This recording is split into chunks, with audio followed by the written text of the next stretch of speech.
So, hey, everybody. A 2-hour panel, maybe not a panel. We might do a little bit of Q&A at some point, but this is really meant to be a very interactive activity. And that's why I'm sharing on my screen a link right now that I would like everybody to join if you'd like to participate in this activity. And really, the more of you participate, the better. So we want to get as many people, and you're going to get basically linked over to this Trello board that I'm displaying right here. And this is where we're going to do our world building together. We're going to do this in a way that's kind of unique, I think. It's something that Drew and I and Natasha Ence and also some other great creators and a lot of fantastic playtesters have put together. And we felt like, we actually ran some sort of playtests at LTUE and also at FireCon and also at PAX Unplugged and a lot of different places.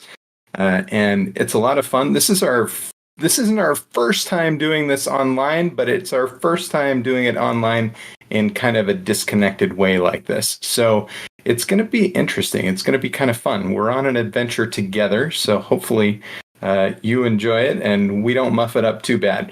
But let's do really quick introductions. My name is Will Munn, and I'm, a gamer from way back. I love writing as well. I've been going to LTUE for, I think this is something like 6 years.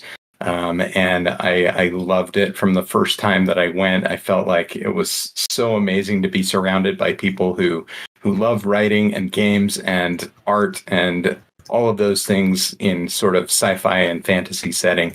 So very, very in love with LTUE and super happy to be here presenting. As far as my background, I've done some writing on games and some producing on games like Zorro, the role-playing game, and Cold Shadows, and some of the Tiny D6 line from Gallant Knight games. And what we're going to be doing today is from a game called Arium that we ran a Kickstarter for last fall in August and September, basically, end of August, early September, and raised about $23,000 to get this game out to a little over 1,000 people. So we're excited to build a world with you all today. And I'm going to get to that part in a second. I want Drew to take a second because Drew, you're awesome. Tell us about yourself a little. Awesome. Thanks, Will. Hey, everybody. And everybody could mean one. It could mean 1,000. We have no way to know. And so I am Drew Gerken, and I am first and foremost super lucky to be awesome friends with Will. He's a fantastic guy. But outside of that, I'm a writer. I'm a world builder. I'm an avid gamer. And a whole bunch of other things, father, husband, all that good stuff. But I've been attending LTUE pretty regularly now for a long time, probably 7 or 8 years or something like that, it feels like.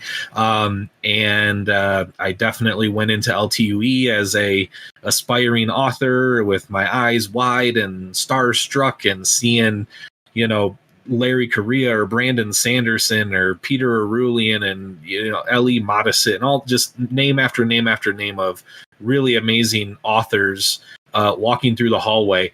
And luckily enough at LTUE, it's intimate enough that I got to meet a lot of these people. And my writing group started to attend more regularly and just really got to network around. So I've gotten a lot of benefits out of LTUE, but most importantly is the friends that I've made there, more so than maybe the craft part of things. But I've also gotten a lot of craft things that have brought me here today as a freelance writer in the gaming and RPG industry. So I have obviously helped with the co-writing of Arium with Will and Natasha Ence. I've also written for Gallant Knight Games. I've also written for a couple of games that failed to meet Kickstarters. I still got paid. That's cool, but the games never went to market, and I guess that's the beauty of being a freelancer. So, and outside of that, like Will, definitely do my own, my own fiction writing, fantasy, sci-fi, cyberpunk, that sort of thing. So, you can find me as at WordDrew on Twitter, and that's probably the best place to link up with me. And from there, I share out links because I help friends streaming games and podcasting and all that stuff. So you can find me there. Thanks, Will. Great. Yeah, awesome. Thanks, Drew. So now I want to entice you a little bit because I see we have one person who joined the board, and I would like to get everyone to join the board. You just need to follow this link. If you don't have a Trello account, it's pretty easy. You can get one set up in under a minute. And we're going to do something today, and we've done it before, right? So we did something during our Kickstarter where we got together with a group of people who had never done this world building experience before. And we got their permission and we built a world together, a pretty cool world, I must say. And we are publishing the sort of the results of that world along with some story seeds, along with like a full-fledged adventure for our game Arium in just a little e-zine that we've put together. And we would like to do that with the world that we create here today with this group. We don't need a ton of people to do it, but I think if we have, Drew and a couple of other people, then we can put together a pretty cool world, and then we can take it and make something really neat with it and publish it and, have your name in the credits. What we'd also like to do is just make sure that anybody who joins is okay with that, because we want to make sure that we avoid a couple of things, like we don't want to include any like known IPs or anything like that. We don't want someone else's intellectual property in the book, so you have to be cautious of that. But yeah. So this right here was a promotion that we ran during the Kickstarter called Our Arium Our Way, and we built a theme park world that had really dark undertones of sort of Lovecraftian elements going on in the behind the scenes. And so the rides, were some of them were scary, and that entity, that eldritch entity that sort of lived beneath the surface of this park was feeding off of the fear and the excitement of the people riding the rides in this entire planet, and sort of growing its power over time. And so we had a lot of fun putting this together with this group, and I'm super happy with how the manuscript for this has turned out. We're gonna publish it pretty soon. I think probably within a couple months now. But we brought in some really awesome writers to do some writing for it, and we're putting some of this kind of neat evocative art into it. And anyway, it was really a lot of fun. So while we're waiting for a few more people to join, I think what we can do is we can do this little practice exercise. I think that could be fun. We could do that before everybody gets joined. So go ahead, if you're still here getting ready to join, then please join. And I think, Drew, you're going to keep that link fresh in the chat for this. Okay, perfect. And we'll go and start this practice exercise. So if you're listening or viewing, what I will do is I'm going to, on the top card on these, I'm going to add a little bit of instruction. And then what I would like for all of you doing who are here is just click add a card and add some cards that meet the instructions that I'm going to put. And I'll explain them too as we go along. But the first thing for the first practice, and this has nothing to do with the world we're going to build, but it does kind of set the stage and help people understand how this process sort of flows. So I will start by adding just the instruction here that I would like everyone to add 2 to 3 cards with a movie or series you love on it. That's all I want you to do. So, and Drew, you can participate as well. Maybe I'll participate in this sort of beginning round here, but go ahead and just add 2 or 3 movies or series that you absolutely love. And we're talking television series, right? Not book series. Correct. Television series or movie. Yep.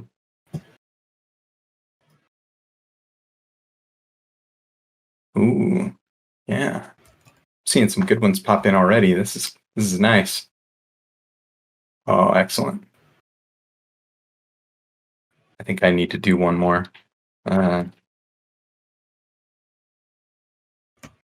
All right, I'm admitting my guilty pleasure here.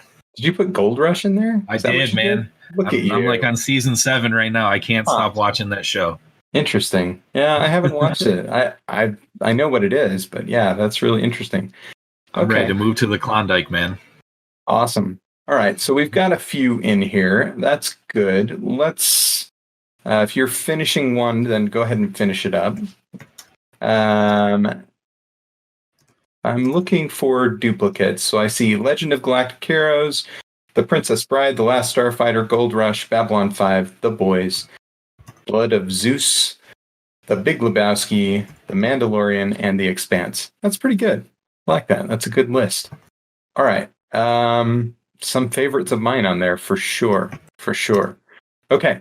So now what we're going to do is we can't have them all be the ones that we all love collectively as a group, right? We need to collaborate on this and come up with what are our favorites. And that's of us 4 people who've been entering items. So of us 4, what I'd like everyone to do is there's a little icon up here with either your initials or your picture or something like that on it. I'd like you to take that icon and just drag it to your, I'm going to count 1, 2, 3, 4, 5, 6, 7, 8, 9, 10. I'd like you to drag it to your 4 favorite of these. So, and each of us will do that.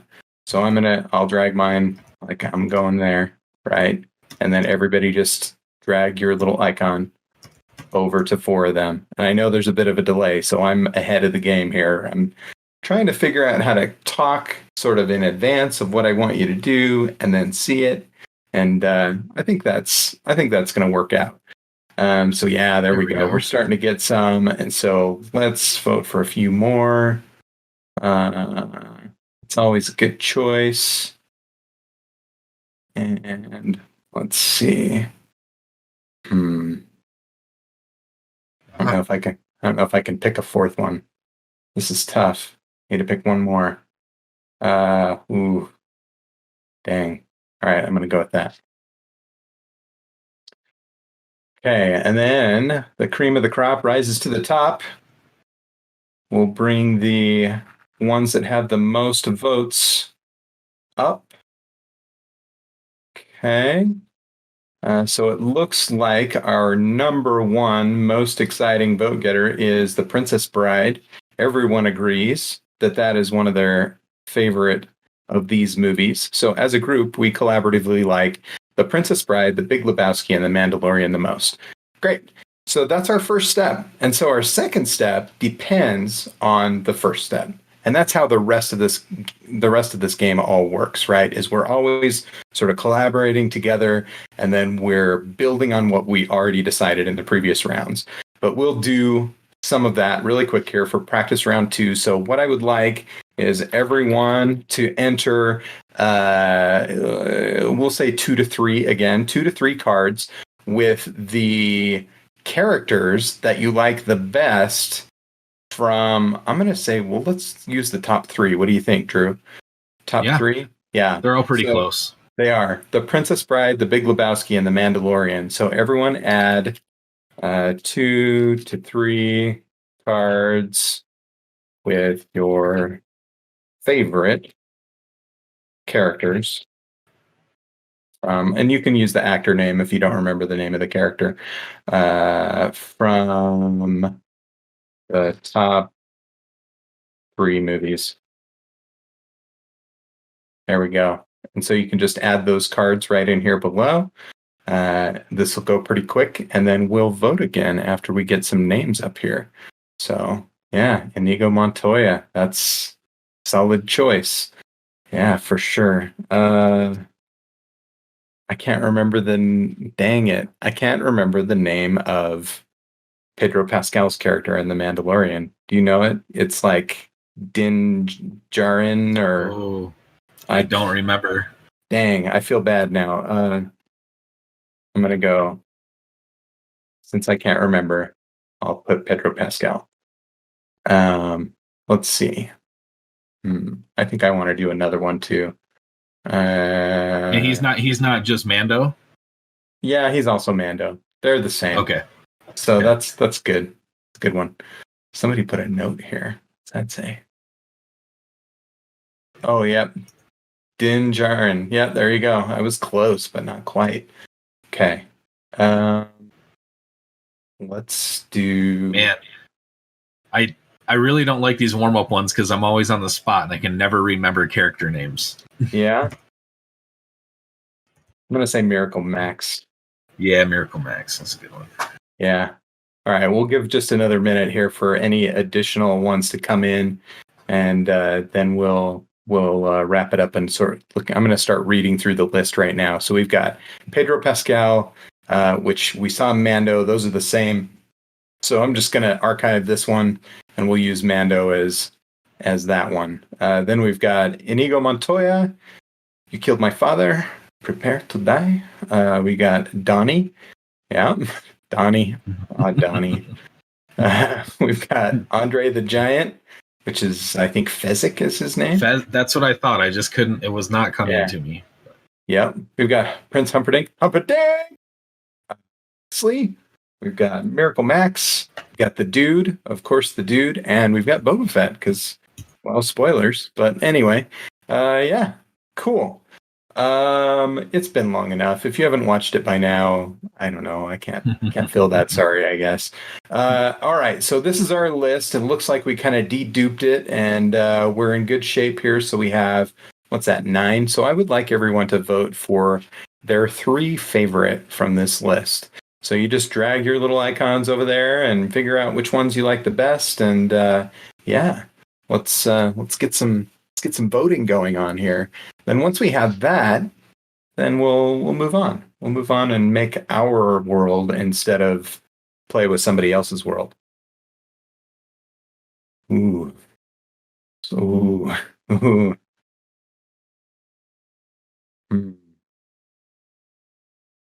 Okay. I need to vote for one more. It's me, isn't it? I'm holding everyone It's you. up. I'm voting it's totally for one you. more. Okay, so there we go. I'm voting for Boba Fett, and that's that. So our 2 most best people from our most best shows are Boba Fett and Fezzik Andre the Giant. So fantastic. And then Mando was, kind of in there too, but maybe not quite so much. We like these other ones too. We like them all, or we wouldn't have listed them, right? But we have to have a cream of the crop to rise to the top. And so that's what we're going to do. All right. Well, thanks everybody for bearing with us through sort of the practice exercise. And if I don't know if we had anybody else join, but we've got enough people to do this. So I think this will work. We'll continue on to the next step. So I'm going to go back to the slides for just a second. If anybody didn't get a chance to join our board, this will be sort of your last chance. This is the link to join the board and participate as we build this world together. We have done this before, as previously mentioned, where we built a world together and we're publishing an RPG accessory based on that world. And it's written and done. It just needs to sort of go through the editing and the layout process. And then, yeah, that's going to get published by Adept Icarus. So we're pretty excited about that. And we'd like to do that with what we create here today, too. So hopefully, if you do join, then you're open and willing to talk about that. And I think we'll get Drew maybe to catch up with you in the chat and get your contact information so that we can just, make sure and loop you in and make sure that we give you credit in the book for helping us to create this world that we're going to create together. So, without further ado, I'm going to show you our first couple of steps that we're going to go through. So, we are going to first start with a step called Lacuni. Lacuni, I stole this like ridiculously from another game called The Great American Novel, which is a really cool RPG.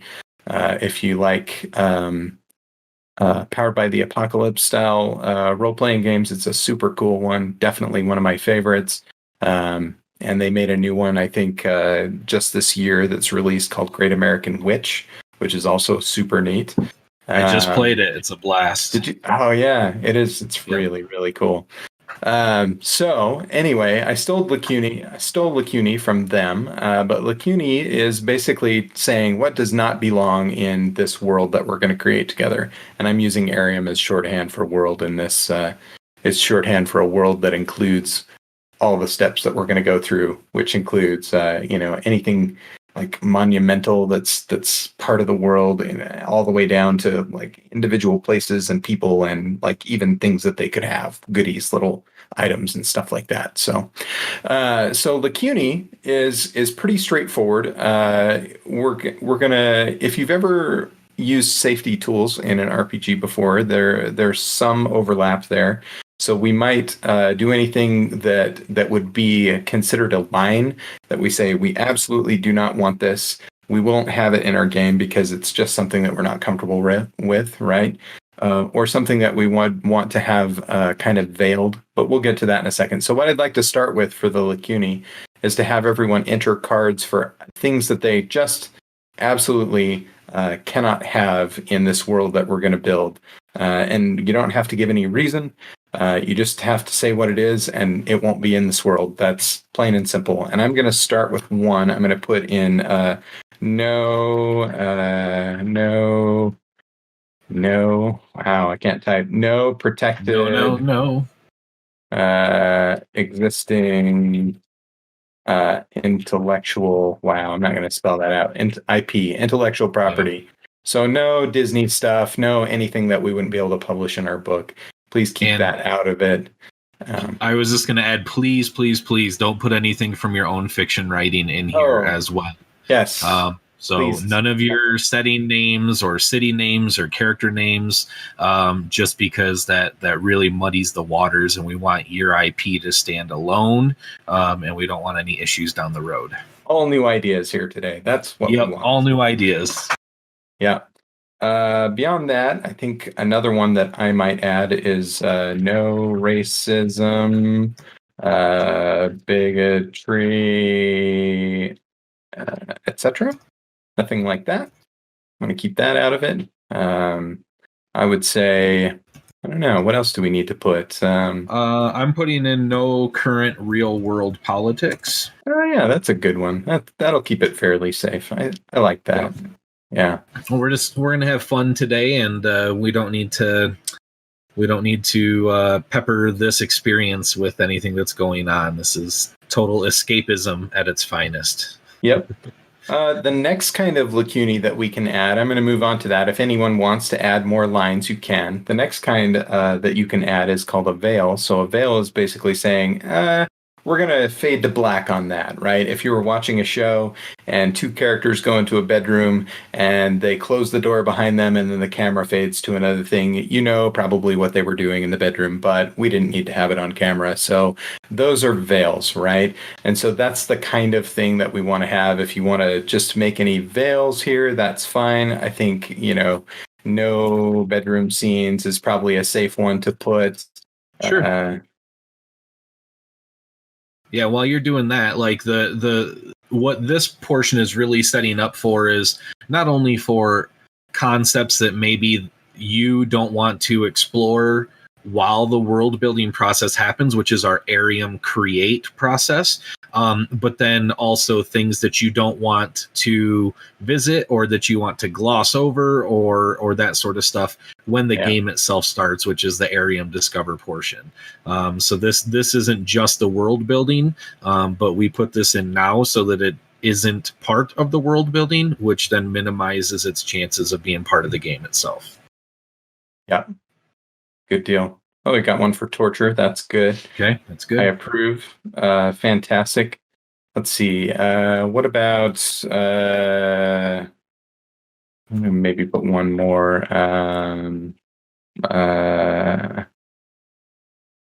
Okay. Ooh, no generic fantasy creatures. Okay, All right. that'll be fun. Let's see. Should I do my standby? Should I just do Old Faithful? Oh, you can. I know what you want to do. You can do it. Do it. There you go. No dinosaurs. No dinosaurs. It's happened. No dinosaurs.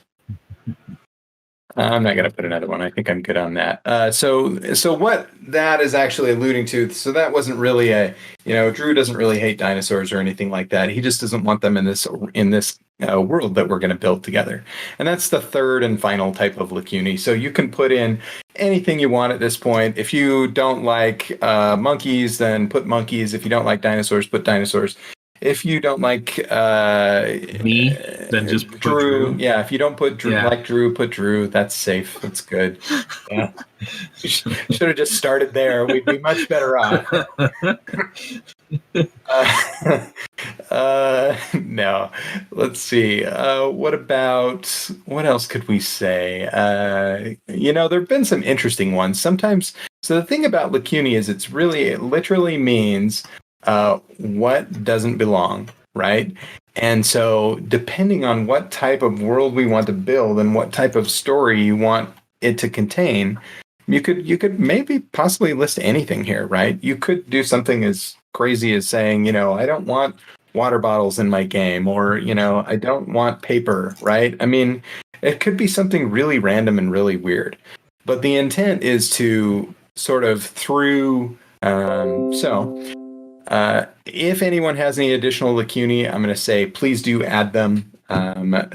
You feel free to add them at any time, and we'll kind of keep reference on this list as we go along.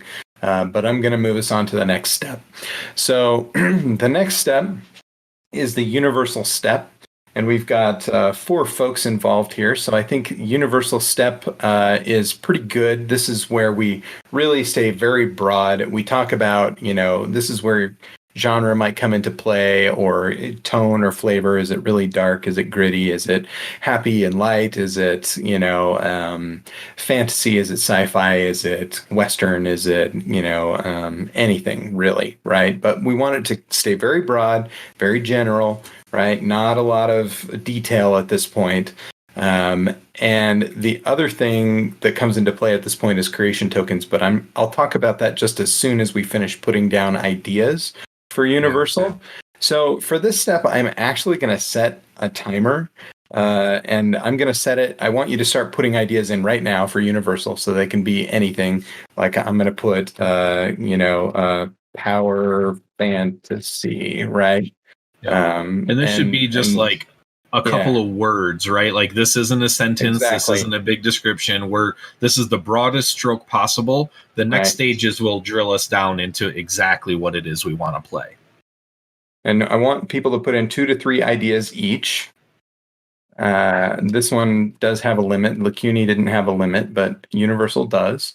2 to 3 ideas each. And like I mentioned, I'm going to set a timer, so please be entering them.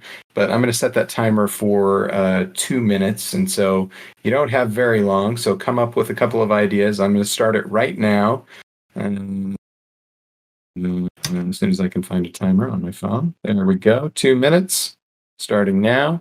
So we got some ideas coming in. Urban fantasy. I'm going to say we can do all kinds of stuff here, but we're going to use that process that we used during practice round 1 and 2 to figure out what's the best for our group. And so don't feel limited. Put anything that if it speaks to you, put it in there, right? Music is magical. I love it. That's fantastic. Oh man. Have you been in on any of the Peter Arulian sessions in LTUE? That's the guy to talk to about music is magical. Yeah, he's awesome. I love Peter. Very cool. I'll give a nod to his books. His series of books are incredible, and music is a big part of it. So very cool. Let's see, what else do we want to put? I'm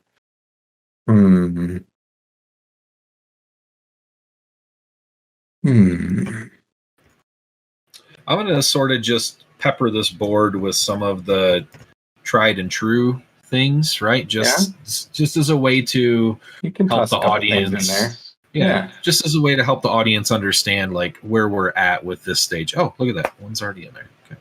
Nice. We're looking at about 35 seconds left. So finish up if you have a couple more ideas to throw in there. I'm going to say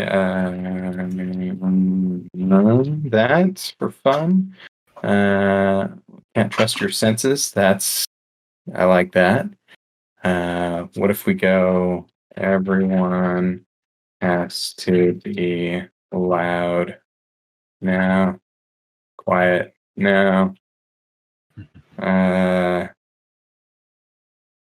smell good. There we go. Okay. Time is up.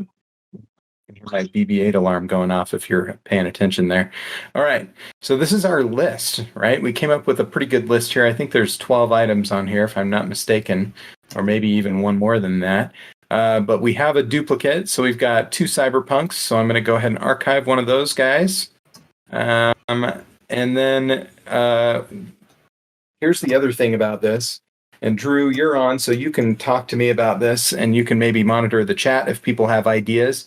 We can take ideas from the chat to put in here if anybody has any, and just add those as well.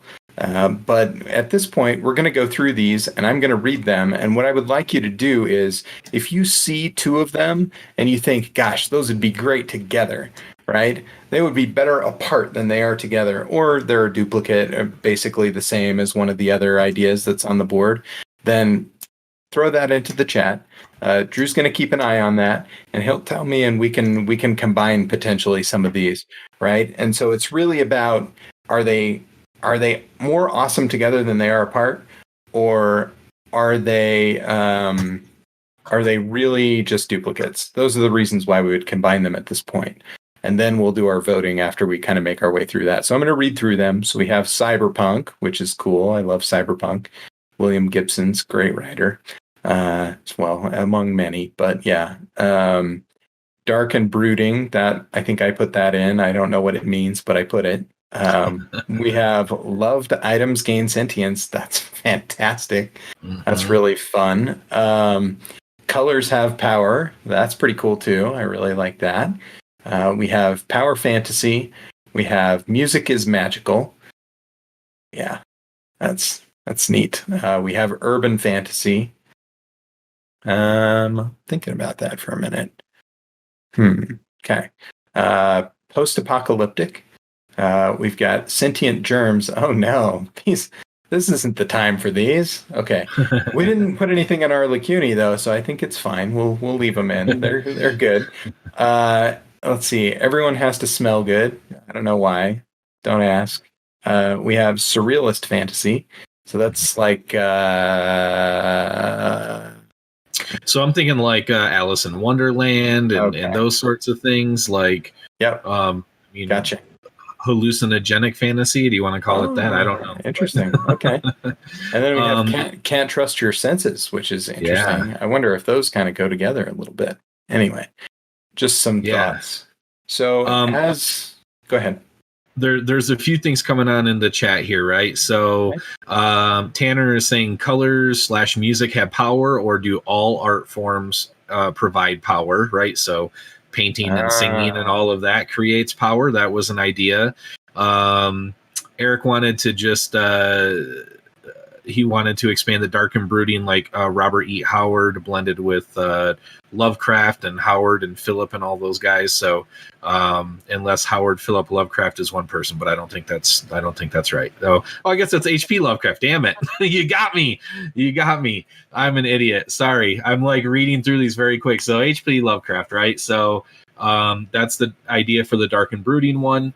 Post-apocalyptic and sentient germs could combine, which I think is very great.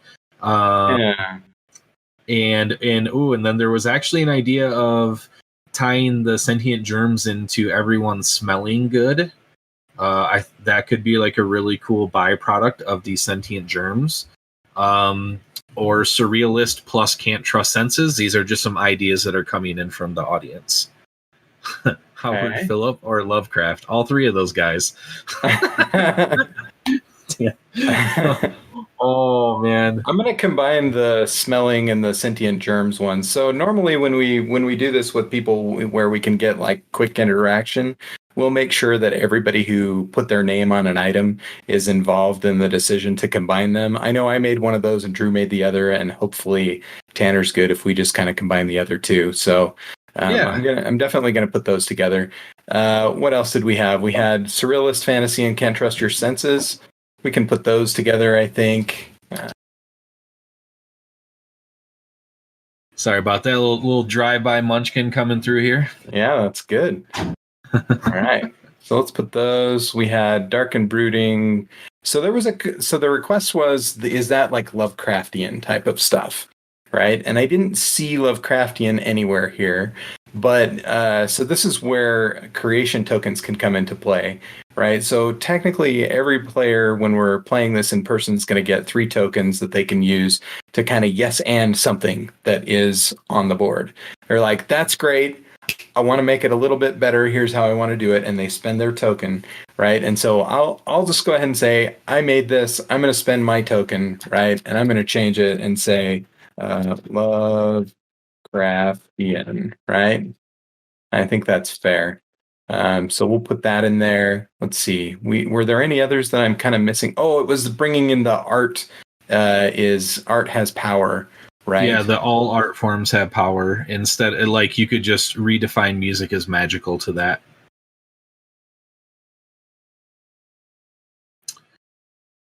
And yeah, I mean that's where we're going to be like just a little bit limited in this sort of participation level, in the fact that we're not all sitting in a Discord chat together, or we're not sitting around a table, or as Arium was built, standing at a whiteboard in an office conference room, voting with Post-it notes and things like that. So, Yeah. so like just shout out your ideas, and we'll do our best to translate that over. But if something is really not getting adjusted the way you want, just let us know in the chat so that we can get it taken care of the way you're hoping for it. But and I agree, like we could put post-apocalyptic with the sentient germs, we could put that with dark and brooding, we could make all of these one sort of conglomerate idea if we really wanted to get as granular with our broadest stroke as possible, which is a very weird sentence to say. Yeah, that's good. I also took out power fantasy because I feel like, these are powers and it's kind of fantasy like, and I felt like that sort of combined into there as well. And I wrote it, so I think that made sense. So we're down to a pretty concise list now, right? We've got cyberpunk, We've got dark and brooding Lovecraftian, we've got loved items gain sentience, which I think is such a cool idea. We've got the art forms that power, urban fantasy, post-apocalyptic sentient germs must smell good. You must smell good. Anyway, you get the idea. And surrealist fantasy where you can't necessarily trust your senses. So that's not very many. It's down to 7. What I'd like everyone to do who's in the board is to vote for 2. Which 2 do you really love? 2. Ooh, that's Which 2 do you really love? Yeah, drag your little icon over there and let's see what happens. And now we wait for the delay to kind of pick up. I should have said 2 a minute ago before I went through all that other stuff. I said all the things I needed to say. I don't know. There we go. Now There's they're some coming votes. in. I'm trying to decide which one to vote for. I think I really like that one. Oh gosh, I can't decide.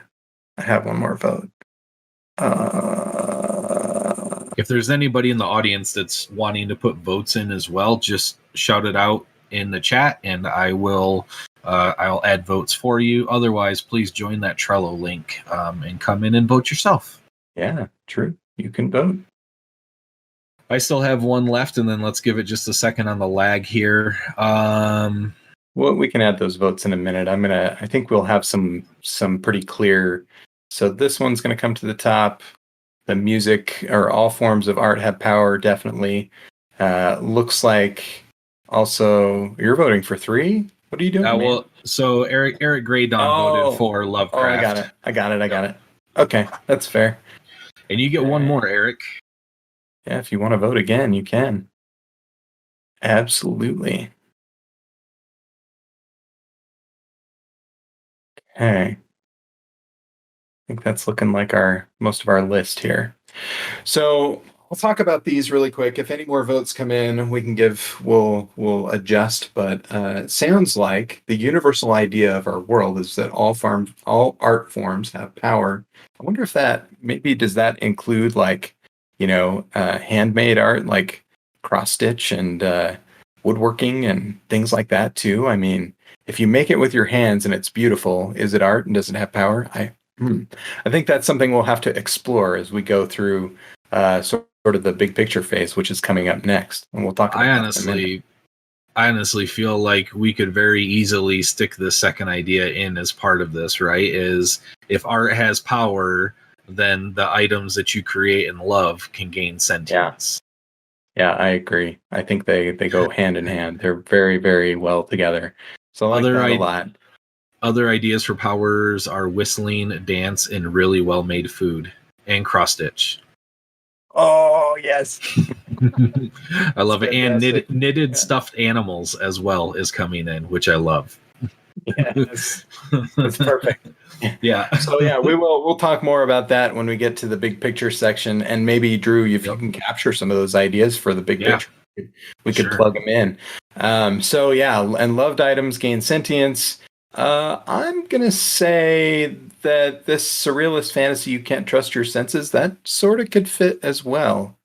So I'll allow it, right? But here's what we're doing. So we're gonna drill down like we did with the practice sections, right? So in our practice sections, we said we're only taking the top 3, and then we're going to the characters for that. So now we did universal, and we'll do the same thing. We're gonna take our top 3, and then we're gonna build on that in the big picture section. So I'm going to go back to slides for just a second. I apologize. Slides, boring, blah, blah. Anyway, but so let's talk about step 2, the big picture. So this is the backdrop and scope of the Arium. This is, continents, kingdoms, wars, planets. Is there magic and tech? How accessible it is? We kind of like started on some of that, but now we expand on it. How does all of that influence the overall Arium? And so these ideas can be, they aren't usually quite as terse as universal ideas or Licuni. Sometimes they can be a little bit longer, but I am still going to set a timer. I'm going to set that timer for probably 3 minutes based on our time that we've got here. And I want everyone to come up with 2 to 3 ideas again, each. And they can have a little more meat to them if you like. This is where we're expounding on things and kind of expand and going on. You can start writing anytime you like, and I'll start the timer here in just a minute. I want to make sure you get your full 3 minutes. But yeah, we're gonna go through big picture items now and really start to flesh out what's going on in this world that we're creating together. So we'll start 3 minutes, I think. So start that timer. And yeah, let's see. I need to think if I want to put something in here too. You should. I think I want to. I'm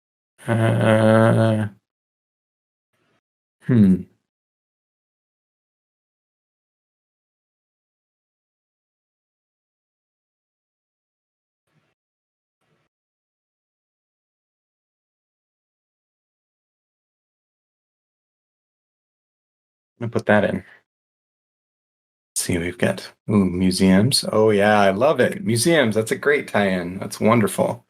Kingdom tries to control, regulate art. Ooh, yep.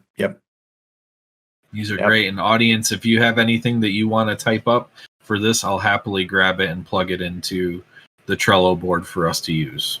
Yeah, we like audience participation. Anything you've got for us. Just got to meet our previous criteria, and I think we're in great shape. Looks like we did add a veil just for reference in case anybody didn't see it. Looks like we added a veil on profanity. So profanity probably exists, but we're not going to use it in our ongoing stuff here. So just a thing to keep in mind. It's like they've watched me stream before or something. Oh, Drew, come on. Yeah. Let's see. Music nerd versus art nerd family feud. Yeah, I like it. Ooh. What about put in another idea there? We've got about a minute left, so if you're still working on a couple of ideas, I think that's fine. I think these are coming in pretty interesting, though. Need a license to sell independent pieces of art. Oh, that's great. Let's see if I can. Sorry, mine's a little long here. Oh, that's good. Trying to think if I want to add one more. I've got 30 seconds. Maybe I have time. When we're done, so start looking through them and thinking about, are there any that we want to combine because they would be more awesome together than apart, or because they're really close and we just don't want to like dilute the vote by basically having two items that are very similar. Did somebody add something in the chat? There's a fantastic one. No, it's on the Trello board. It's fantastic. Wow. Oh, that's time. Come on, BB-8. There we go. All right. Okay. So let's go through this list, and I'll read them off. Remember, we're looking for things that we can remove duplicates of or make more awesome by having them go together. So the first one is all art is expression and ties deeply to the creator's essence. Essence is not finite, but each person has a well to draw upon and needs to refill. Somebody's been taking the Sanderson School of Magic, I can tell. This is good. I love it. All right. You have to have rules or it doesn't make sense, right? I like that. Okay. A kingdom that tries to control/regulate art, sentience, and power to a varying success. Okay. So that's pretty cool. I like that too. And then we have, you need a license to sell independent pieces of art. Wonder if there might be a tie-in between those two. There's feels like some similarity there potentially. Next one is the ruler of the land must craft their own crown. Okay, cool. Super cool. Then we have museums are either palaces for intense introspection or places where it is very easy to die. That's good. That's pretty good. I like that. Writers historically have little power. Why? Because writing is art. Interesting. Then we have... They all write to market. They all write to market. Don't write to market, people. Okay. Or do if that's what you love. Why not? If that's what you love, do it. You do what you love. There's probably 4 panels about how to write to market this weekend. Probably, yeah. Which is good. Yeah. Let's see. There's like ghostwriting, right? Is totally writing to market, right? Which is a really cool skill, and I've met some very, very talented ghostwriters. So not to poo-poo people who write to market. I think it's good. Okay. There is an infectious postmodern movement, stapling ketchup to a wall, etc., that results in unorthodox and controversial powers. That's really I love it. Yeah, that's cool. I'm going to go staple ketchup to my wall tonight. Music nerd versus art nerd family feud. Yeah. Okay. So do we have any of these that feel similar that we want to combine? I mean, I'm still coming back to the one with the license to sell independent art and the kingdom that regulates art. I feel like that's a possibility, right? We might want to go back to that. Potentially there was potential for combining all art as expression with the well, and needing a license to sell art. Say that as again. A way to So the first idea of drawing upon the well, and then a license to selling it, so people can't like inadvertently harm or kill themselves by drawing too deeply from their well. Oh, interesting. Okay, let's see this one was you, Drew, and this one was Catherine, and this one was Tanner. Okay, so we don't have any obvious choices to combine there. I Yeah, I don't know. What do you think, Drew? Which do you think two of those would go better together than the others? Well, I think that I'm kind of fair. I'm kind of open game on this.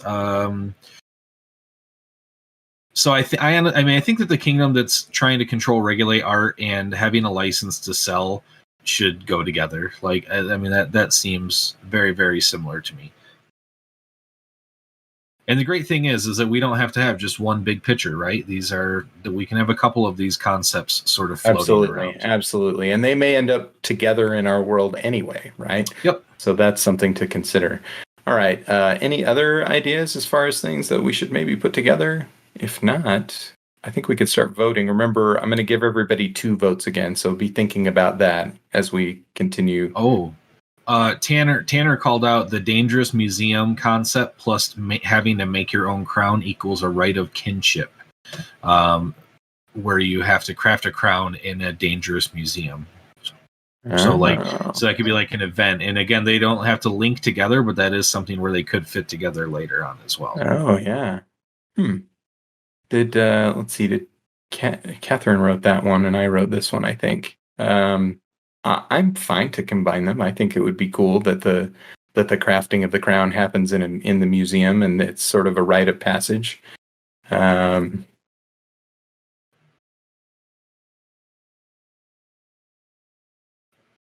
Cool. Yeah, there's another call out, and this is just more ideating, I think, than anything, but it says maybe certain art forms gain power when placed into museums, and the written word just isn't displayed often enough there, and people just haven't made that connection, which I think is going back to the comment of the one about why historically writers have little power, I think is maybe what that's referencing. Yeah, I think it is. I think so. I did write a couple of those. I think we can leave it the way it is. Let's do the votes. Let's do two votes each. And I'll vote 2 again because I think we've got just enough people for me to still vote. So when you run this for a group, usually the person who's kind of facilitating or GMing will. Maybe they'll participate and add ideas and vote, and maybe they won't. And it generally depends on group size. If your group's smaller, then yeah, absolutely. If your group's a little bigger, like maybe you have 5 or 6 people, then it's not necessary. And believe me, they'll come up with fun stuff and you'll enjoy it. It's not like you won't feel left out, I promise. Yeah. I think I'll just make a call out too, just since we are at LTUE 2021, which is predominantly a writers conference too. But this whole Arium thing started actually as a writers guild practice activity that Will and myself and our writers group decided to do to build a shared world to write some fiction short stories in.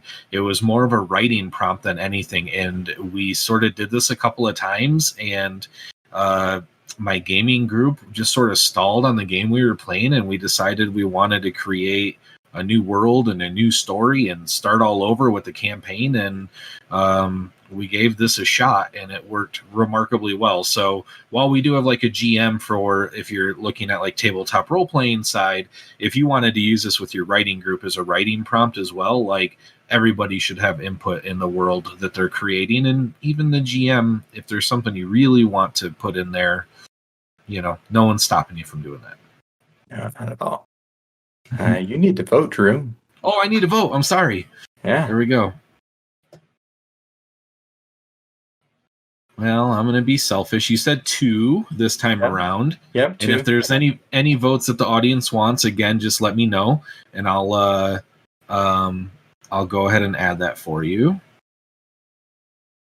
I think we're still waiting for one from Tanner too. Ooh. Definitely. Now we're getting into the philosophical discussion of aren't libraries just museums for books? Which I love. That's fantastic. Okay, looks like we've got some votes in. So let's see. So our top ones here are the museums are either places for intense introspection or places where it is very easy to die. And the ruler has to craft their own crown as a rite of passage in a museum. Or, if it's maybe they're making a paper mache crown and they're doing it in a library. I don't know. That's that's what we've got. So next one is the infectious postmodern movement. Stapling ketchup to a wall results in unorthodox and controversial powers, which I think ties back to our surrealist fantasy concept pretty well. So that's nice. And then we also have a kingdom that tries to control and regulate art. Oof. Sorry. Sentience and power to varying success. And you have a license to sell art. You have to have a license. I think we can take all three of them, honestly. I mean, anything that's got a vote, I might potentially, might make an appearance at some point in the thing that we're going to write around this. But if it's, in the top three, you can be sure of it. So I think those are kind of our top ideas and that we should continue to build on. And let's talk about the next section. I think we're ready. So the next section, and we'll have everybody come up with 2 or 3 ideas. So start thinking through those. But this is the culture and organizations section. And so in this step, we will talk about beliefs, peoples, heritages, legends, past events, secret groups, schools, institutions, all that kind of stuff. Anything like that. Now remember, what I want to show you really quick is what the last 3 steps are, because we're about halfway. We're pretty close. And those last 3 steps include landmarks, people, and goodies. So what I want to just caution you against is don't start putting any of those in yet, right? We want to be, pretty, when you talk culture and organization, sometimes it can tend to, you might be tempted to add a person or things like that, but let's keep it still fairly high level, and we'll drill down into those other sections in a bit. So ideas, 2 to 3 ideas each for cultures and organizations. And yeah, you can add those ideas here. And then we're going to keep going for a little bit. We've got a few more things to do. So, ideas for cultures and organizations. These can be pretty fun. I mean, you could come up with like a proper names for some of this type of stuff if you wanted to, and I think that can be really fun. So, like, the Society of Turtles that wax or something. I don't know. I'm just something random, right? But you could really come up with just about anything. And if people want to enter things in chat for culture and organizations, I think we can pop those in here as well. But yeah, maybe I'll try my hand at writing one.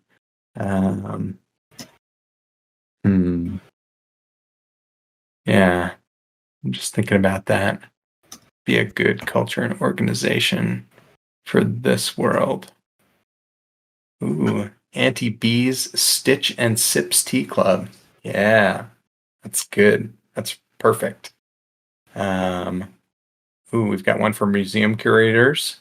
That's on point.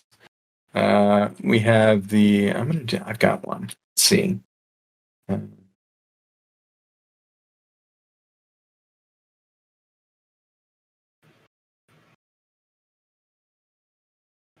And again, audience, if you have any ideas, just shoot them my way, and I'll be happy to throw them up there for you. Let's see.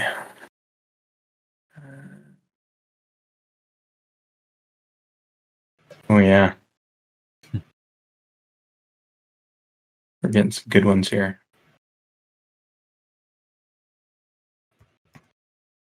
One of the things that I love about this game is that no one person has to have all the great ideas, right? You can have a fantastic idea for a universal and then not have a single one for culture and organizations, because other people in the group, it's going to resonate to them. and they're going to come up with some fantastic ideas, and then you just get to help choose which ones rise to the top, which I think is really powerful. I've never been a part of building a world with this where I didn't come out of it and say, that was fun and pretty cool. I'd like to do more with that world that we put together. So that's, yeah. And we've played with a lot of different people over the last couple of years as we've been playtesting this and getting it ready and everything. Let's see. Do we have... I forgot to set a timer. Oh no. I'm going to say there's 1 minute left. Okay. 1 minute left. Okay. If you have any others, pop them in there. Now's your chance. A free Jazz Rebellion. Yes.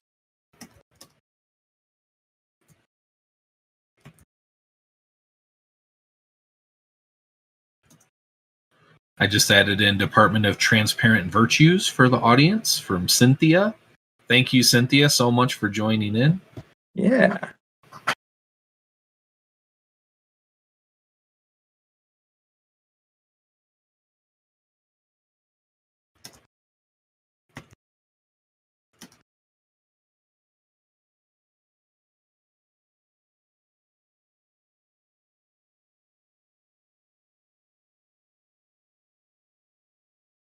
And 6 seconds. 5, 4, 3, 2, 1. Okay, time's up. If you're still writing one, go ahead and finish it. I'm going to start reading them. Remember, our goal here is to combine things for the sake of making the ideas more powerful because they're more awesome, or because it reduces duplication. So we're going to go start at the top. We've got the AP, the Art Police. Got to watch out for those guys. We have got Spoken Herd, a loose collective of spoken word artists who speak out against collectivist thought. Okay. Why? Well, and they speak out against collectivists, but they're a herd. Okay. The Paradox. All right. Department of Transparent Virtues. Nice. We have the Pigmentists, group who controls the pigment industry. Yes, of course. We have the Right group for low-powered individuals. Right spelled R-I-T-E, or W-R-I-T-E, sorry. Forgot the W. We have Material Protectors. Okay. We've got Rebel group creating art with the intent of overthrowing the monarchy. Yeah. Okay. I like a little rebellion in my games. That's good. We have Auntie B's Stitch and Sips Tea Club. We've got Splart, a loosely organized group of rebels that modify art in a postmodern way to change the magic and power. Ooh, neat. Pretty cool. Yeah. We have Lonely Hearts Guild, collectors of once sentient items, once sentient loved items that have lost sentience. Oh, they don't. They must not be loved enough anymore. That's very sad. My heart. There is an organization that trains museum curators to take over specific museums. Some have a team of curators depending on how dangerous/sentient the museum is. That's very good. It's very good. And then we've got the Free Jazz Rebellion, which I just love that name. That's a really cool name. All right. So those are our ideas. I think I felt like there were a couple that were on the verge, like they might be really good together.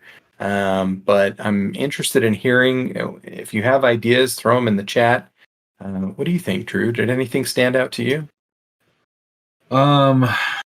I just think these are all cool, man. To be completely honest with you, they're really cool. Yeah. I love doing these exercises at writing conventions because the ideas are always great, but yeah, writers bring a certain flavor, you know. I love it. Was wondering if the Material Protectors and the organization that trains the curators were sort of I'm either misinterpreting that completely wrong, or they're really, really close, in that their job is to go and curate these works of art and get them into museums as a way to protect the power that was created in them. Which one was that? The first one? So it's the material protectors, and then the organization that trains the museum curators. Yeah, I mean, I could see that. I'm just gonna look and see. That one was Catherine. This one was Catherine too. Ooh, I wonder what Catherine thinks. If you think that those two could go together, then you could just modify one of them and make them, or you could add a little bit more to help distinguish the difference between the two. Would also be okay. I think that makes sense though, that we could potentially combine those two. Let's keep talking. What else do we have? Great. There was a call out for an idea that the material protectors would be responsible for securing things like paint and yarn and all of that. So they're actually sort of like the acquirers of the materials needed to create the art. And a call out that there's like 3 to 4 different rebel groups listed here already. There are several rebel groups, which is great. So, yeah. And what I love about this is that it's already narrowing us down into an idea, and it feels like potentially we're getting close to a point where to me, it feels like we're really focusing in on this rebellion side of the fact that the kingdom is trying to control and regulate art, right? Yeah. Okay. So, what do you think? Tell me. Let's do it. Tell me which ones. Well, I think that honestly, keep them all keep them all separate. I think that's fine. Separate? You think we should do it? Should we do it? Yeah, let's get crazy, man. Let's be crazy. It gives us more votes. There will be more votes. There will definitely be more votes. Let's see. We got 1, 2, 3, 4, 5, 6, 7, 8, 9, 10, 11, 12. Yeah, we can do 4 votes. We'll do 4 votes. So everybody, if you're on the board, add your 4 votes to your 4 favorites, and we'll move on to the next step after we figure out what's going to rise to the top here. I'm excited to see it. I think, yeah. Okay. Yeah, I love it. And I'm definitely doing the museum curators because I think that was fun. You said 4 votes, correct? 4 votes, yep. 4 votes. Okay, and if anybody if anybody wants to vote, shout them out into the Discord chat, and I'll get your votes added for you. Yeah. I am absolutely voting for the Lonely Hearts Guild. I am too, actually. That's a good point. It's a really fun one. I'm going to vote for the Free Jazz Rebellion too, because I did really like that. That's neat. I think I have mine done. How are we looking here? Looks like we still need a couple from Drew. I have 1 left. Okay. And I'm also just waiting to see if anybody says anything in chat. Okay. Yep. Cynthia calls out that the Department of Transparent Virtues is judicial or legal. That sounds like a good opportunity for a creation token. You want to spend one, Drew? Yeah, I'll spend a creation token. Okay. Yeah, you can. I think she was just trying to clarify what it was, because that was her idea originally. Oh, I got it. Yeah. Sorry. Okay. I mean, I would have, but I don't think we need to. I think she's just helping us understand what her thought was. Yeah. Which one was that? Department of Transparent Virtues. Yeah. Yeah. So it feels like that's pretty simple, or at least in the same ballpark as the art police, right? Like it's sort of. Oh yeah. So that's true. Okay. I think that's. I think it's more bureaucratic than the art police, but I think that there's some similarities there. Did you have a 4th vote you were going to throw down? Yeah, I'm going to throw in the Rebel Art Group there. Okay. There we go. So here we are. This is our list. We've got at the top here, these 3 all have 3 votes. We've got the Art Police. We've got the organization that trains museum curators. I think that's great. We've Got Splart, the loosely organized group of rebels that modify art to change their powers. Got the Free Jazz Rebellion with 2 votes. Lonely Hearts Guild with 2 votes. And Material Protectors with 2 votes. And then we also have the rebel group creating art with the intent of overthrowing the monarchy. You know what? Yeah, I think because we've got some of the other rebel stuff up here, I think we could figure out how to make that fit. Yeah. I feel like it could make its way in. I think we could do the top 4 plus that one for sure. Because we've got kind of rebellion theme, right? What about Lonely Hearts Guild? Can we find a place for that? It doesn't really fit with anything. You know what? We'll leave it on the kind of we'll figure it out type of thing. Yeah. I don't want to build like landmarks based around Lonely Hearts Guild or people or anything like that. We'll use these top 4 plus the other rebellion one. But these 2 here can still make their way in potentially. I just don't want to add more. We don't want to build on top of them anymore for now. Yeah, I think it's great. I think it's really important to call out too that like if you're sitting down to do this with your tabletop game and you're creating a shared world and a shared story to tell and play your game in, then if you're game mastering this, anything that gets a vote goes in your back pocket, right? Like you can always just put these ideas in your back pocket, and that way you can pull them out later. And I promise you, if you're 3 or 4 sessions in and some weird quirky character that came up during the create phase suddenly makes an on-screen appearance in your game, your characters are going to die there and they'll eat it up. So for me, when I run these, anything that gets a vote is fair game, but we usually focus on the top couple to push through and driving what the main idea and theme and tone of the game is, but the other things are sort of sitting there waiting for cameos if the time and place is ready. Absolutely. I'm going to go on to the next one. So next step, we made it to the last slide here. So very few more boring slides, and I think we're doing okay on time. We're doing great.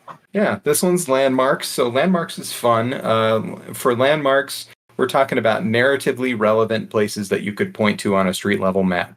If you're pointing to like a ring from Halo, then that's way too big, right? So on a street level map, right, this is like a building, it could be a statue, it could be a bridge, it could be, it could be a pass in the mountains, right? It could be those types of things, right?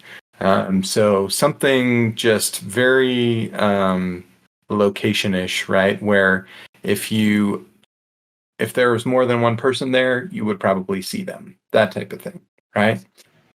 So for that, go back to our board here. We just need 2 to 3 ideas each.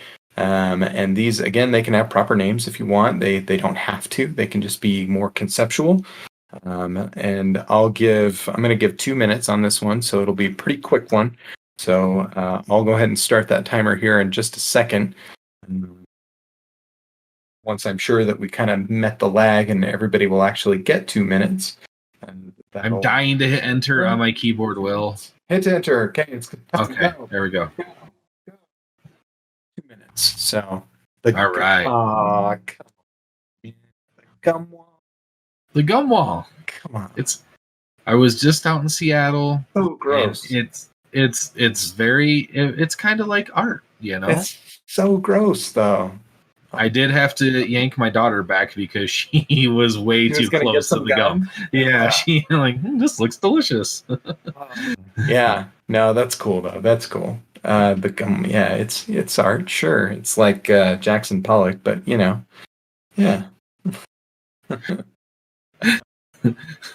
But with gum. Yeah, but with gum and spit. Again, audience, if anything comes up that you want to add as a landmark, these are some of my favorite steps. Cultures and organizations, landmarks, that stuff is great. Awesome. Thanks for shouting some out, Cynthia. I need to come up with 1 or 2. I just need to think about this for a minute.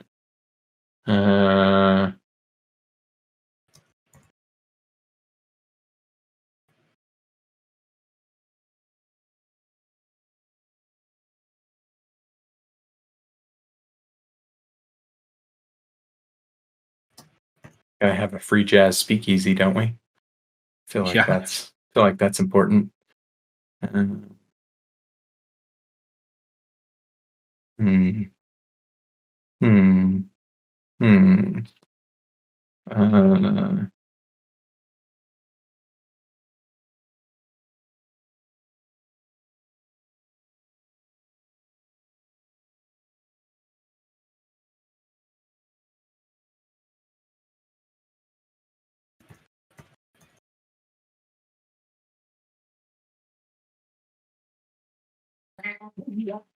oh, time is up.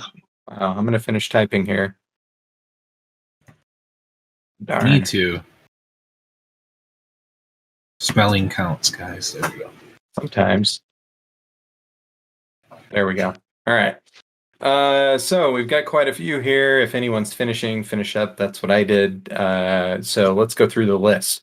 Remember, we're going to combine these if they make sense to combine because they're more awesome together than they are apart. And yeah, and if they're just like doopy, right? We can do that too. Okay, so the Free Jazz Speakeasy. That's the top one here. And we have the Derelict Museum. Here There Be Dragons. Love it. Yeah. Well, I'm sure. Yeah. Yeah. That's terrifying. I'm already afraid. Okay. We have Monument to the Dead. We have Town Square. We've got Island of Forgotten Dreams.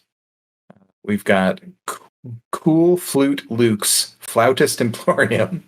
That's great. I love it.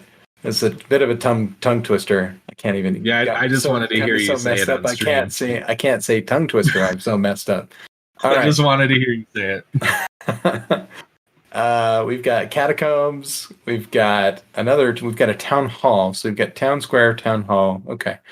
We've got the Paint Spill, which I think is a very evocative set of words in this world.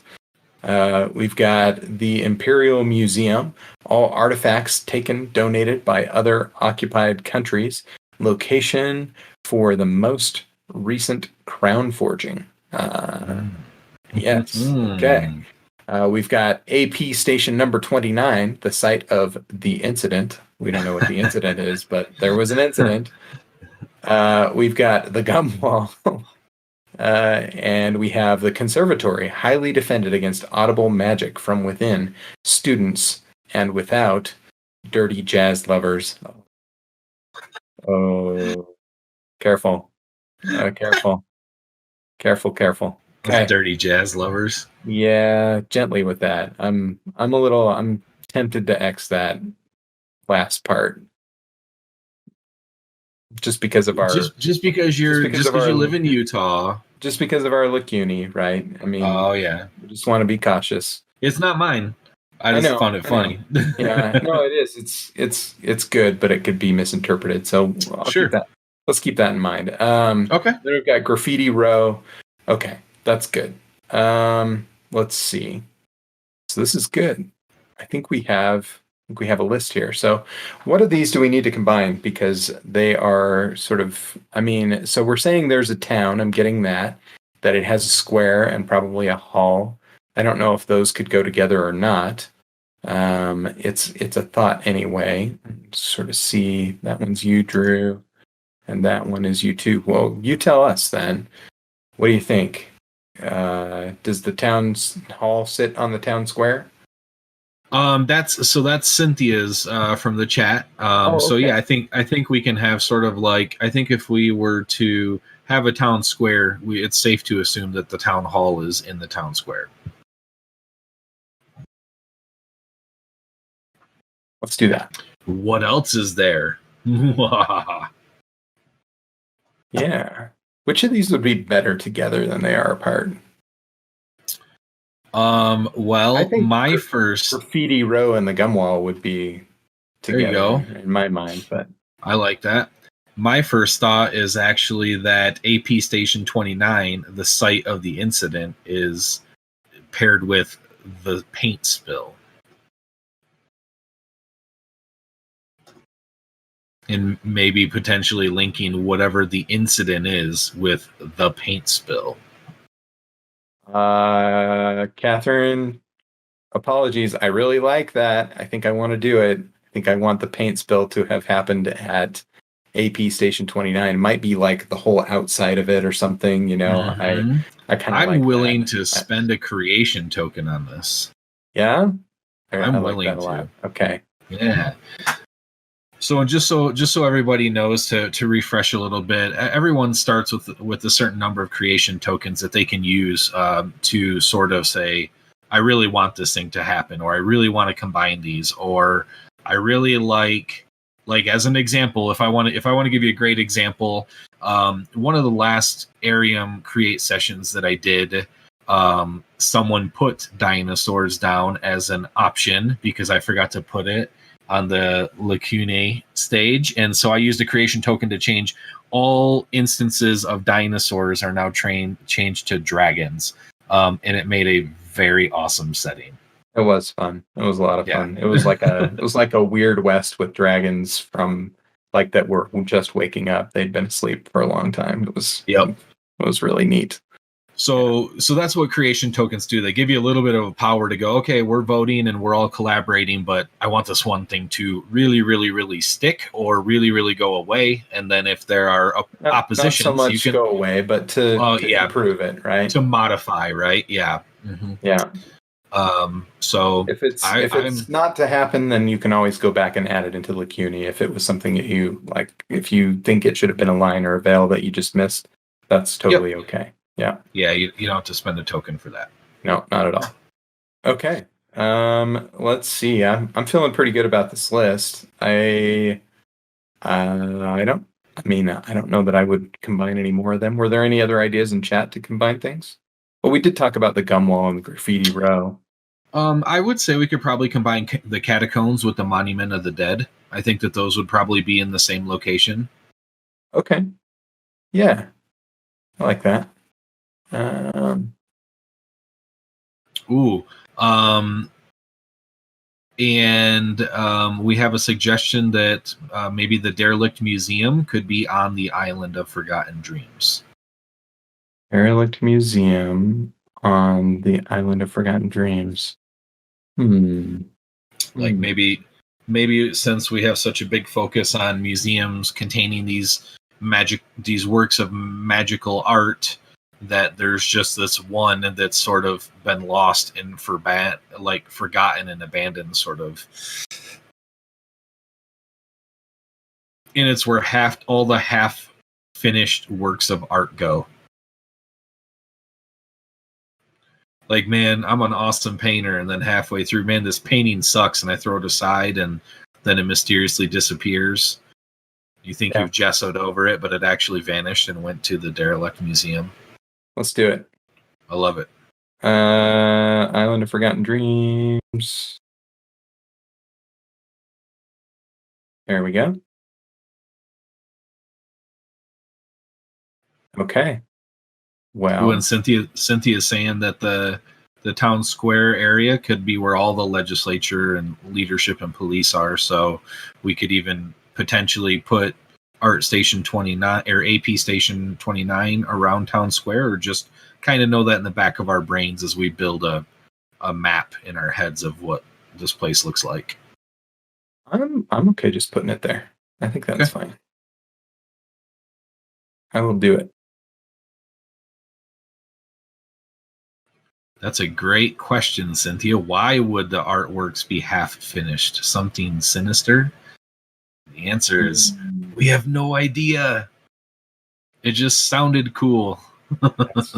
At the moment, right? Let's see. I need to remove this one. Okay.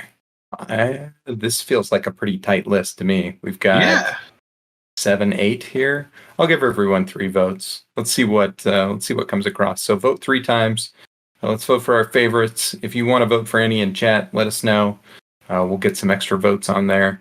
And I'm going to start voting right now. Who are you going to vote for, Drew? Right. What do you think?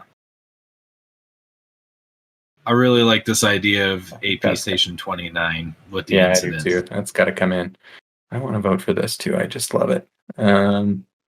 Let's see. One more.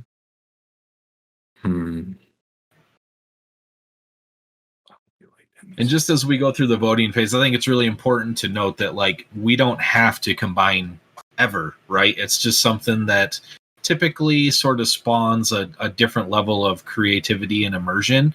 But if your group just is not interested in combining ideas, like there's nothing wrong with that whatsoever. So we're just trying to have fun and show you how flexible and versatile the system is for whatever your needs are. Yeah, when you play together, we always require both people who created an item to approve before merging them, right? So if you don't want your item to be joined with somebody else's item, no way. But in this case, because we're kind of disconnected, we're doing it this way. Let's see. Whoops.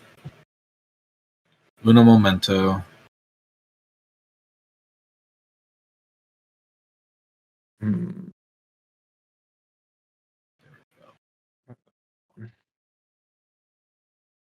So I think, yeah, there we go. Oh, you did it. You wanted me to say it again, didn't you? Why not? That's fair. All right. Looks like this is our list. So we universally voted for the town hall and AP Station 29, the site of the incident, paint spill on Town Square. We almost all voted for Island of Forgotten Dreams, the derelict museum, Here There Be Dragons. We've got this free jazz speakeasy, and then we've got some one daughters down here, Monument to the Dead and at the Catacombs, Cool Flute, Luke's Flautist Emporium, and the Imperial Museum, right? So those could make an appearance. We're going to keep building, I think, off of the top three. I think that's a good number, and we'll move on to people.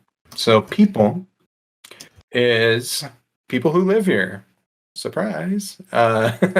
They could have names, proper or otherwise. They can have pronouns. They can have quirks. They can have descriptions. They can be any of those things or all of those things. But they should be a person who could be narratively important. If we were to go on and play Arium Discover after we finished this Arium Create session, then these are people you could potentially claim to be your character that you would play in the RPG when you got together as a group to play. So it could be PCs or NPCs, I guess, is the kind of the appropriate terminology for that. So a player character or a non-player character run by the game master.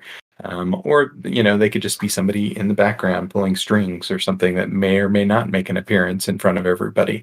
So that is the kind of people that we're going to be putting together. We'll do 2 or 3 cards each again. Actually, let's do 3 or 4. I want lots of people. People are good. I'll give you 3 minutes and put down as many people ideas as you like. Awesome. Get my timer prepared here. And yeah. We got to get Cool Flute Luke in there if we're going to do this thing. Yeah. Okay, we've got ideas going in, so I'm going to hit start on the timer. All right. Curator Carol, a curator at the Imperial Museum, missing a leg and an eye. Oh dear. All right. Let's see.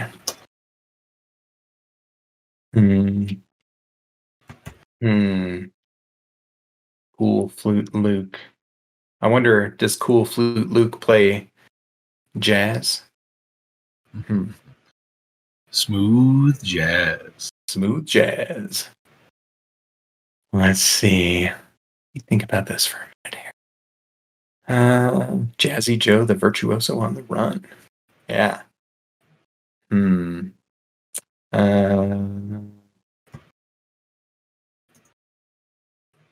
just going to add one for fun here.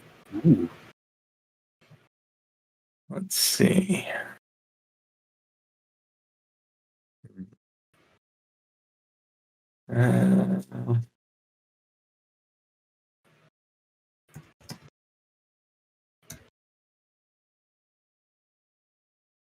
Oh, no. We got to change that.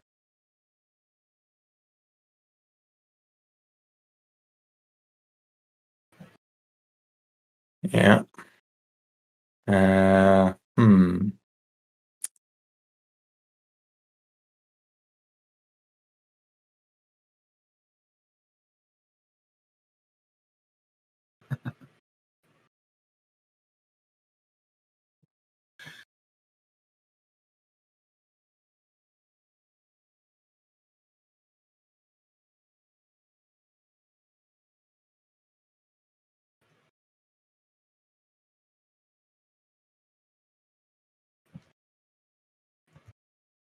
Oh, I like these. These are coming in fun. So we've got we've got a bunch. This is nice. You can still add a couple more if you want. I think we could have a few more. We've got 50 seconds left. So Do we have any ideas from the audience of characters, people, NPCs that you would like added in here? yeah. Oh, that's good.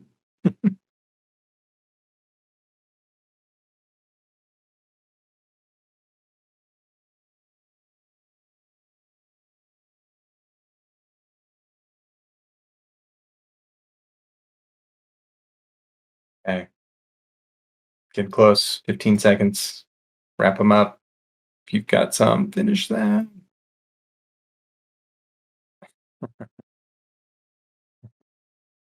Uh,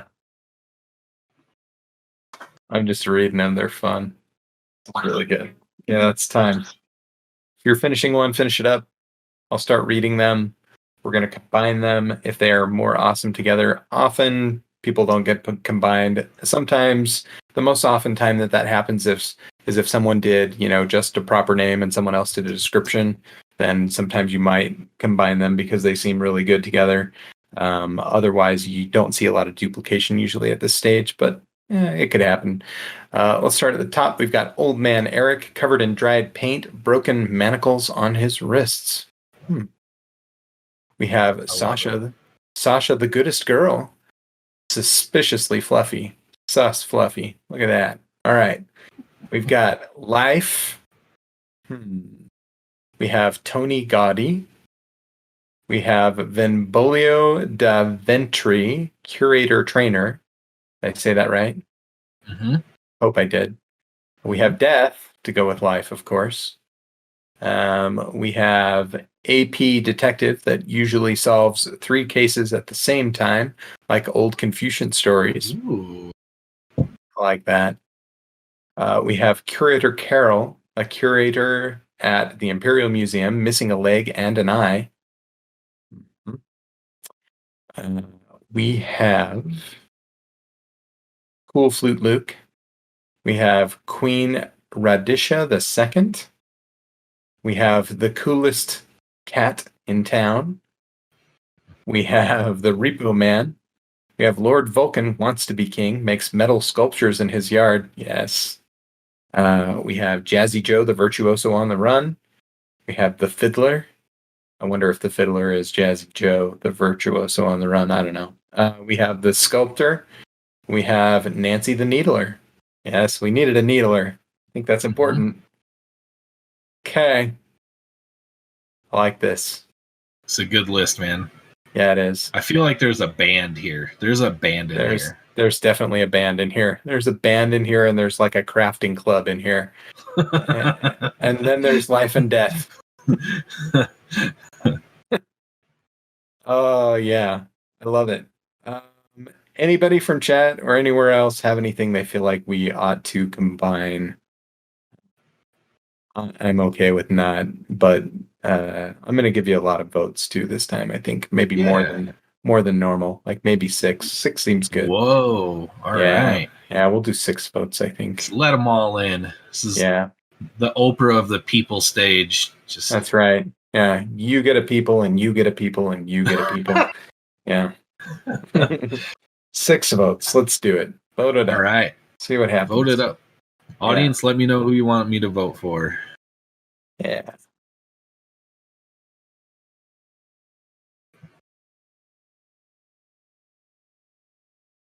Yeah.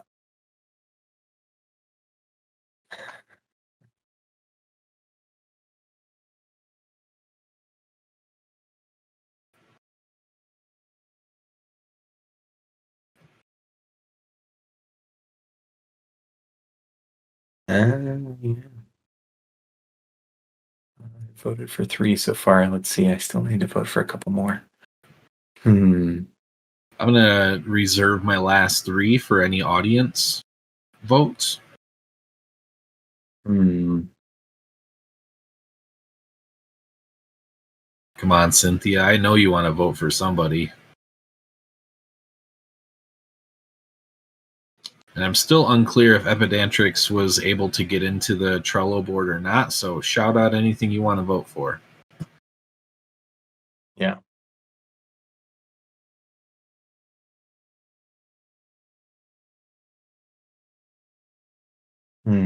I need to vote for one more. How are we looking here? I see 1, 2, 3. I see 6 from KM. I see 6 from TL.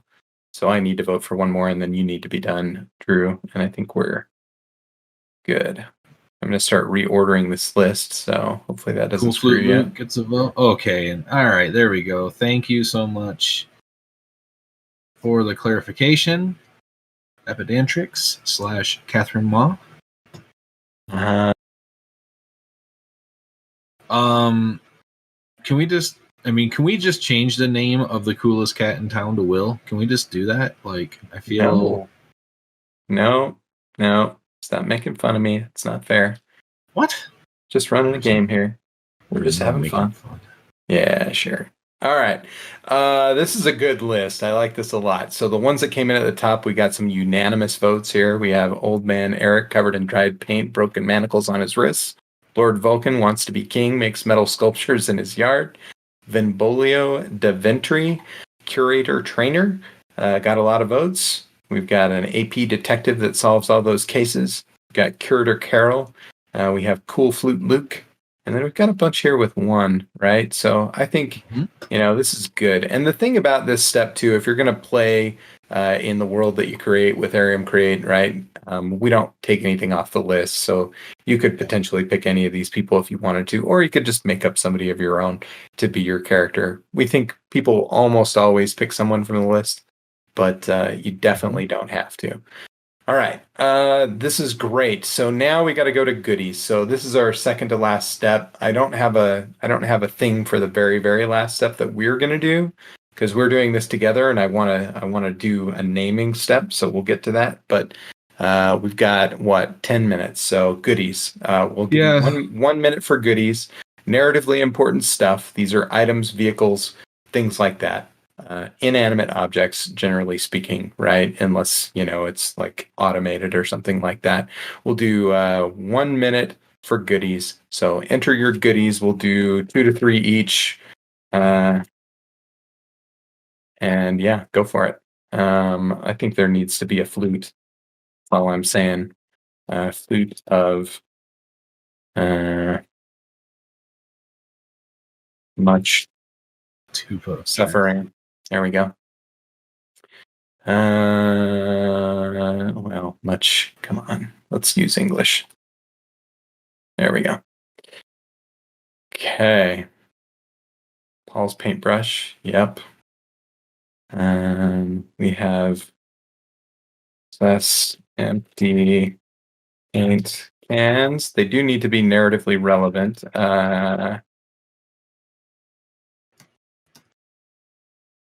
And they should be something that you think could be beneficial to someone if they had it.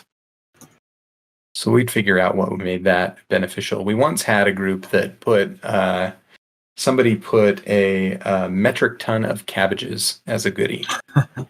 And we decided that actually made the person who owned it was essentially rich because they had so many cabbages, and they basically sold cabbages and had lots. I mean, maybe you can put the connection together where that idea came from, but it was fun. Let's see. Just a couple seconds left. If you have any more goodie ideas, get them in there. And if you're still finishing, go ahead and finish, but we're out of time. So I'll read them. We've got Paul's paintbrush, magnifying glass of exceptional workmanship, identifies details about the creator of the art. All legit. I love it. Yeah. Enchanted tap shoes. Yes. Power brush of prophecies. The flute of great suffering. AP handcuffs, standard issue. The tuba of truth. Sus empty paint cans. We have the horrifying harp. And we have a lawn gnome, because everybody needs a lawn gnome. All right. I think these look great. Let's vote for them. Let's do 3 votes each. Pick your favorites, vote away, and then we'll move on to the last step.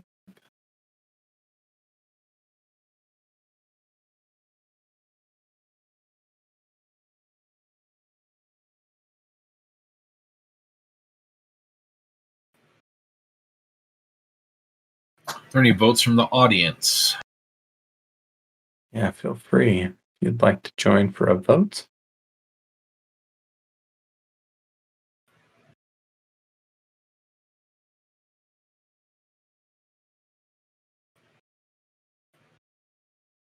Okay. I think we're about there. You have a vote still, Drew. So I'm going to reorder these. Let the cream of the crop rise to the top again, as the saying goes.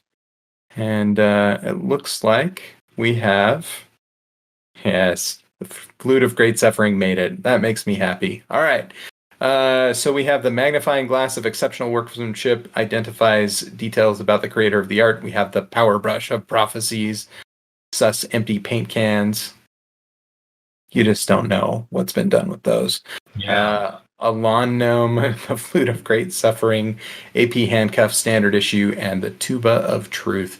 So these are going to be, things. And then part of the game as well is, everyone gets to select one of the people to be their character if they'd like. They also can select a goodie to be a thing that, is a sort of an aid to their character. So that's something that would happen too. You don't have to vote for it to get it, but that's definitely a possibility. All right, Yep. I'm going to move on to what we're going to do for our last section here. This is a name. So we made this world, this Arium together, and now we need to name it. We need to come up with something that's like one of the exciting things about writing, right? Is coming up with cool names for things. So let's come up with a great name. Put in as many ideas for a name as you want. We want all the things that you come up with from chat.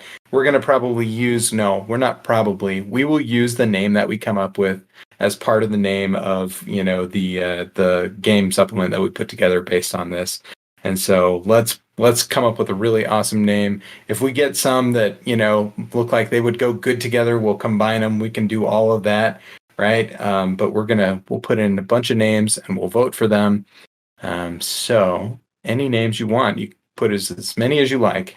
Add as many cards as you like. Audience, go ahead. Start listing off names. Yeah, we've got about 5 minutes left, I think. So let's wrap it up. Beautiful timing. Yeah. What is the name of this world? Yep. This would be like what's on the cover of the campaign setting or supplement, right? Like, yeah. Just.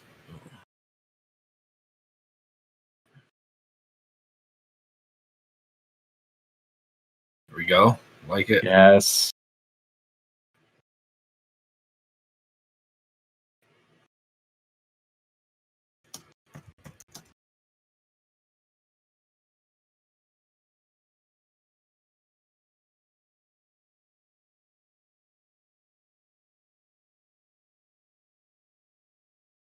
Struggling for names today.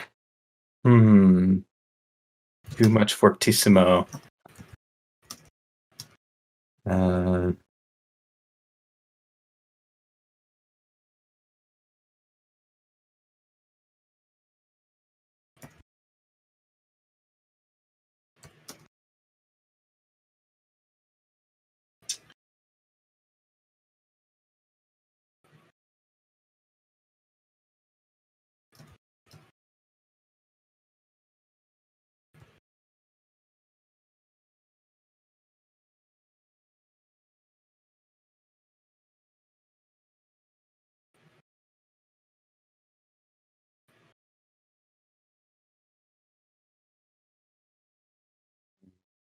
I'm going to stop us here in about 45 seconds.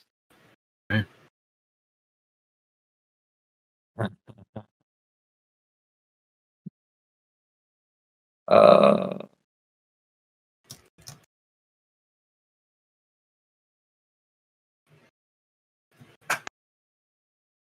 got to leave time to vote. I'll let everybody vote for 3 when it's time to vote.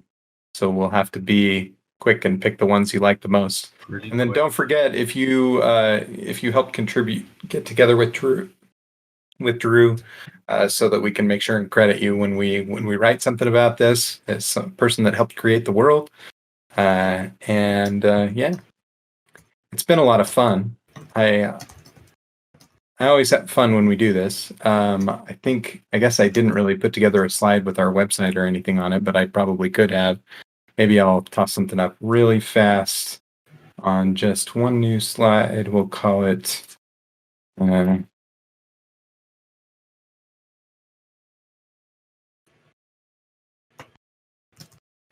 Oh, it doesn't fit. Oh no. What'll I do?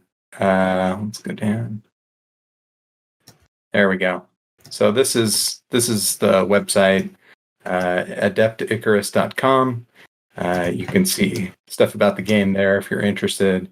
We're still kind of in pre-release mode. We haven't gone to like ready availability yet, but soon, like probably within a few weeks if everything goes right.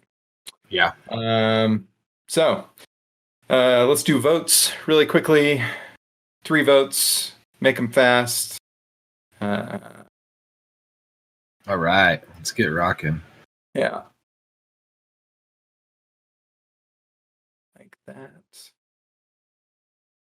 Ooh, I like that too. Oh, I like a lot of these. Darn it.